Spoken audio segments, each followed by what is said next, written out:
ഞങ്ങളുടെ നാടൻ ഭാഷ പറഞ്ഞ ആട്ടുംകാട്ടവും കോഴിക്കാട്ടവും തിരിച്ചറിയത്തില്ലെന്ന് പറഞ്ഞ മാതിരി ആയിട്ടുണ്ട്.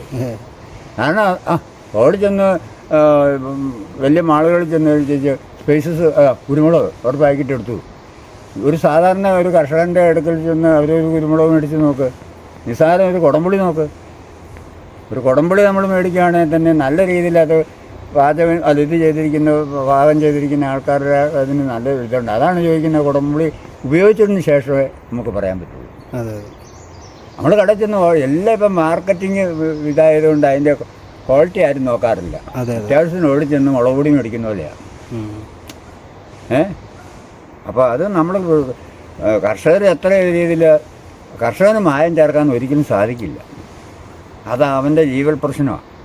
ഞാൻ നിങ്ങളുടെ അടുക്ക് വന്ന ഒരു സാധനം നിങ്ങൾക്ക് തന്നിട്ടുണ്ടെങ്കിൽ തീർച്ചയായിട്ടും അത് നല്ലതാണെങ്കിൽ അല്ല ചോറുടിച്ചേട്ടൻ്റെ എടുക്കുന്ന ആ കുരുമുളക് മേടിച്ചു, അല്ലെ ആ കുടംപുളി മേടിച്ചു, അല്ലെ ആ ഗ്രാമ്പൂ മേടിച്ചു, എന്തൊരു ടേസ്റ്റ്, എന്തൊരു ഇത് അതവർ കാണുകയാണ്.